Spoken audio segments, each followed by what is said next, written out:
میری عمر اس وقت 10 سال تھی جب میں اپنے محلے کے بچوں کے ساتھ کھلے میدان میں بیٹھا کنچوں سے کھیل رہا تھا۔ گرمیوں کی چھٹیاں تھیں اور ان دنوں میں ہم سبھی دوست مل کر یا تو سارا دن کرکٹ کھیلتے رہتے یا پھر کنچے کھیل کر اپنا وقت گزارتے رہتے تھے۔ ابھی میں کھیل میں ہی مصروف تھا کہ جب ایک جانب سے مجھے وہ محسوس آواز سنائی دی، وہی محسوس جملے کہتی ہوئی چوڑیوں والی مائی شریفہ ہمارے محلے میں داخل ہو رہی تھی۔ ہم 6 دوست تھے اور سبھی نے فوراً سر اٹھا کر مائی شریفہ کی جانب دیکھا تھا۔ ہمارا اس سے کوئی لینا دینا نہیں تھا، مگر ہمیں تو اس کی 11-12 سالہ بیٹی کنزا کو تنگ کرنے میں عجیب ہی سکون ملتا تھا۔ آج بھی وہ ڈری سہمی اپنی ماں کا پلو پکڑے آگے بڑھتی جا رہی تھی۔ اس نے وہی کئی روز پرانا فراق پہن رکھا تھا جو جگہ جگہ سے پھٹا ہوا تھا اور میل سے اٹا ہوا تھا۔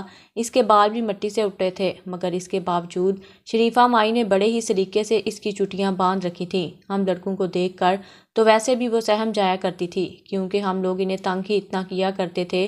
ابھی بھی ہم سبھی لڑکوں نے ایک دوسرے کو اشارہ کیا اور پھر سب کنچے وہیں چھوڑ کر مائی شریفہ کے پیچھے جانے لگے۔ مائی شریفہ تو گھر کے دروازوں پر دستک دے کر چوڑیاں بیچنے کی صدا بلند کر رہی تھی، جبکہ وہ ڈری سہمی ہمیں دیکھ کر فوراً ماں کے ساتھ دوڑی دوڑی جا رہی تھی۔ اس دھوپ گرمی میں وہ لڑکی سرخ لال اینٹوں کی سڑک پر ننگے پاؤں چل رہی تھی۔ ماں کی میلی چادر کا کونا زور سے ہاتھ میں دبوچے بار بار پیچھے پلٹ کر ہمیں دیکھتی، پھر سہمی ہوئی ماں کے ساتھ لگ جاتی۔ ہم تو شاید اس کے لیے موت کا فرشتہ ثابت ہوتے تھے۔ جیسے ہی شریفہ مائی کسی کے ہاں جا کر چوڑیاں بیچنے لگتی تو ہم اس کی بیٹی کو خوب تنگ کیا کرتے، اسے طرح طرح کے ناموں سے پکارتے اور اسے برا بھلا کہا کرتے تھے۔ بعض دفعہ تو وہ رونے لگتی، کوئی اس کی چٹیاں پکڑ کر کھینچ دیتا تو کوئی اس کے گندے میلے کپڑوں کا مذاق اڑایا کرتا۔ کہتے مائی شریفہ کی چوہی سب سے وکھری، سب سے اعلیٰ۔ مائی شریفہ اپنی چوڑیاں بیچتے ہوئے یہی کہتی تھی، ہم چوڑی کی جگہ اس کی بیٹی کو چوہی کہہ کر تنگ کرتے۔ وہ موٹے موٹے آنسو بہانے لگتی۔ وہ اگر اپنی ماں مائی شریفہ کو شکایت لگاتی تو شریفہ مائی الٹا اسے ہی ڈانٹ دیتی۔ ہمیں اس نے آج تک کبھی کچھ نہیں کہا تھا، ہمیں بھی اسے تنگ کرنے میں مزہ آیا کرتا۔ ایک مرتبہ جب ہم نے مائی شریفہ کی بیٹی کو دھکا دیا تو وہ گندے نالے میں جا گری۔ اس کا سارا لباس خراب ہو چکا تھا، وہ پھوٹ پھوٹ کر رونے لگی۔ یہ دیکھ کر مائی شریفہ سے بھی نہ رہا گیا تو وہ سیدھا میری اماں کے پاس چلی گئی۔ اماں سے کہنے لگی کہ دیکھو نا باجی، میری بچی کا صرف ایک ہی سوٹ تھا جو میں اسے پہنایا کرتی تھی۔ ہم غریبوں کے پاس تو اتنے پیسے بھی نہیں جو نئے کپڑے خرید سکیں۔ یہ ایک سوٹ تھا، وہ بھی تمہارے بیٹے اور اس کے دوستوں نے مل کر اسے نالے میں گرا کر خراب کر دیا۔ اب بتاؤ بھلا میں اپنی بچی کو کیا پہناؤں گی؟ آج تک کبھی آپ سے آپ کے بچوں کی شکایت نہیں لگائی، مگر اپنے بچوں کو سمجھائیں وہ کیوں میری بچی کو اس قدر پریشان کرتے ہیں۔ اس دن مجھے آج بھی یاد ہے، جب شام کو میرے ابا جی گھر آئے تھے تو اماں نے غصے سے 2 باتیں ساتھ فالتو لگا کر میری شکایت لگائی تھی۔ میرے ابا تو ویسے ہی غصے کے بڑے تیز تھے اور میں ان سے بہت ڈرتا تھا۔ جیسے ہی وہ گھر آتے تو میں سارے کھیل چھوڑ کر واپس گھر بھاگ آیا کرتا تھا۔ ابا نے مجھے غصے سے بلایا اور اس روز میری خوب پٹائی کی گئی، مگر اس کے باوجود میں سدھرنے کی بجائے مزید بگڑنے لگا۔ مجھے مائی شریفہ اور اس کی بیٹی پر بے حد غصہ آنے لگا تھا۔ مجھے لگتا تھا جیسے میری اس مار کے پیچھے وہی ذمہ دار ہے۔ میں نے فیصلہ کر لیا کہ میں اس سے بدلہ ضرور لوں گا۔ ہاں، البتہ جب میں نے ہوش سنبھالا تو مجھے اپنے کیے پر بہت پچھتاوا ہوا کہ میں کیسے ایک مجبور، بے سہارا اور بے بس عورت اور اس کی بچی کو اس قدر پریشان کرتا رہا کہ وہ میری وجہ سے روتے رہے۔ اگلے روز جب دوبارہ مائی شریفہ ہمارے محلے میں چوڑیاں بیچنے کے لیے آئی تو میں اپنے محلے کی شروعات میں موجود بڑے برگد کے پیڑ پر چڑھ کر بیٹھ گیا۔ میں گلیل مارنے میں ماہر تھا۔ جیسے شریفہ مائی اس درخت کے نیچے سے گزری تو میں نے ایک بہت بڑا پتھر گلیل میں ڈالا اور مائی شریفہ کو مار دیا۔ وہ پتھر سیدھا اس کے سر پر رکھے ہوئے ٹوکرے پر لگا تھا۔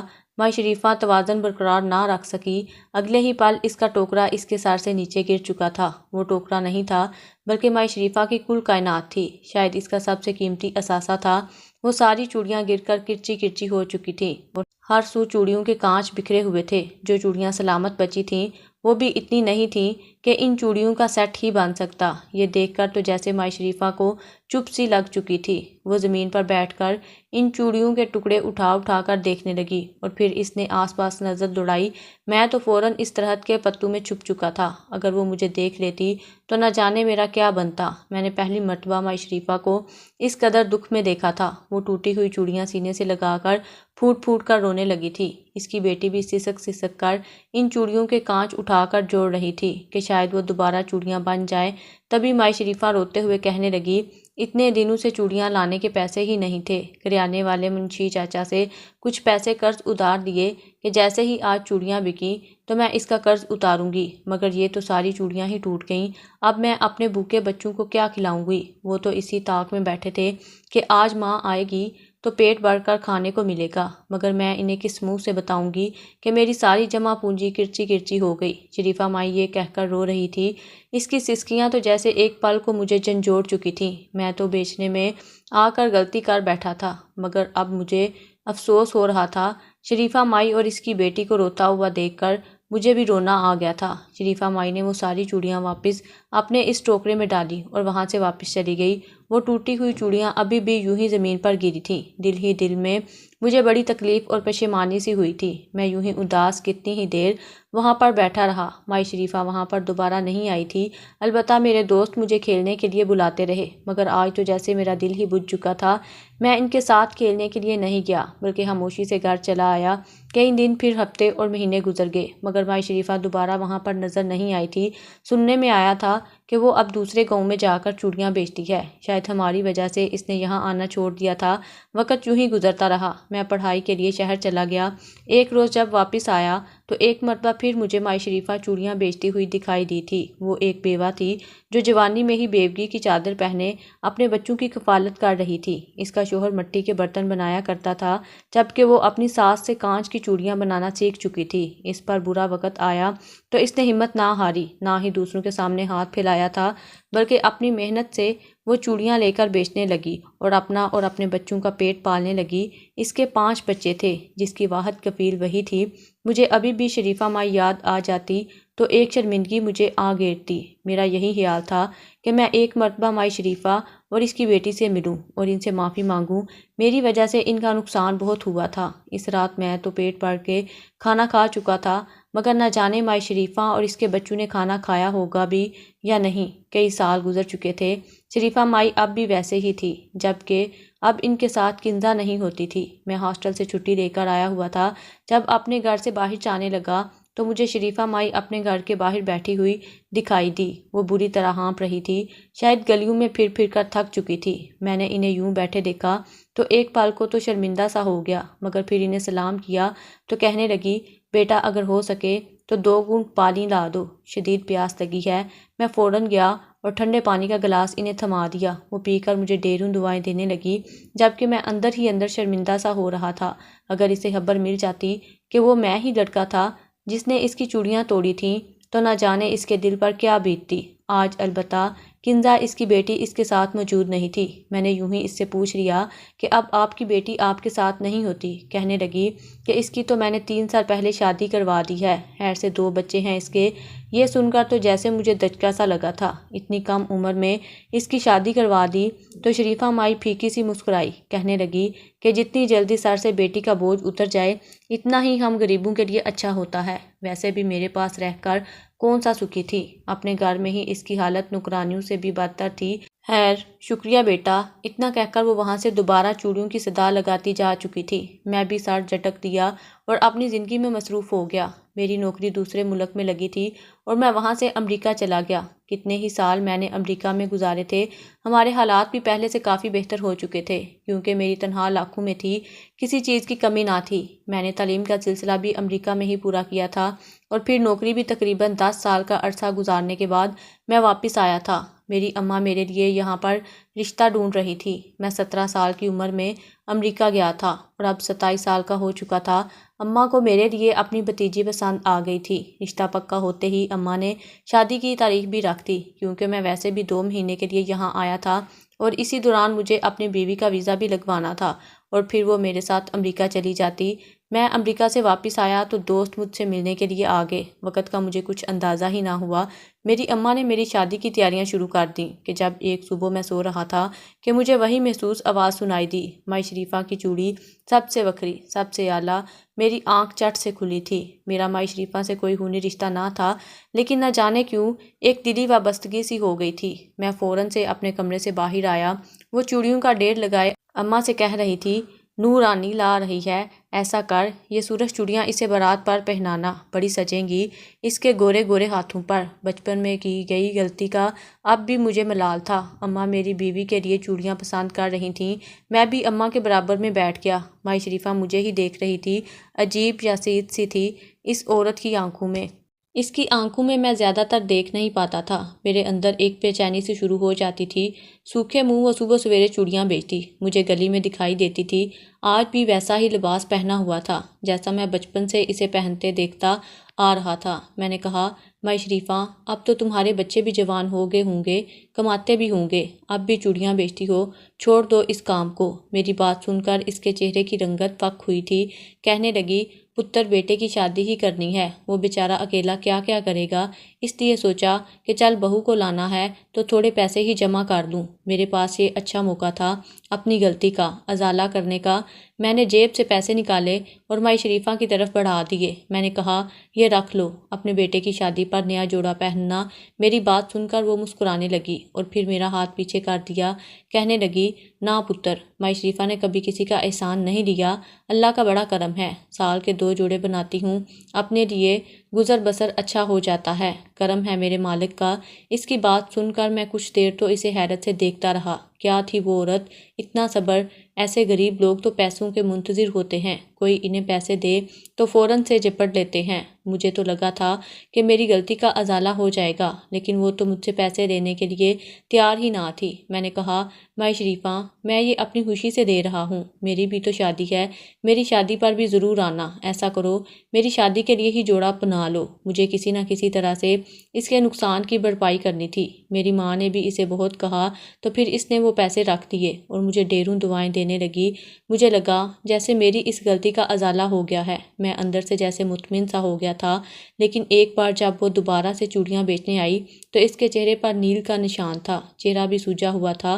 والدہ اس وقت گھر پر نہ تھی، وہ چادر سے بار بار اپنے نیل کا نشان چھپانے کی کوشش کر رہی تھی۔ مجھے اکیلے گھر دیکھ کر کہنے لگی، تمہاری اماں کہاں ہے؟ میں نے کہا، بازار گئی ہیں میری بیگم کے لیے شاپنگ کرنے۔ وہ مجھے کہنے لگی، اچھا چلو پھر آ جاؤں گی۔ میں نے کہا، نہیں آپ بیٹھیں، بس اماں آنے والی ہوں گی۔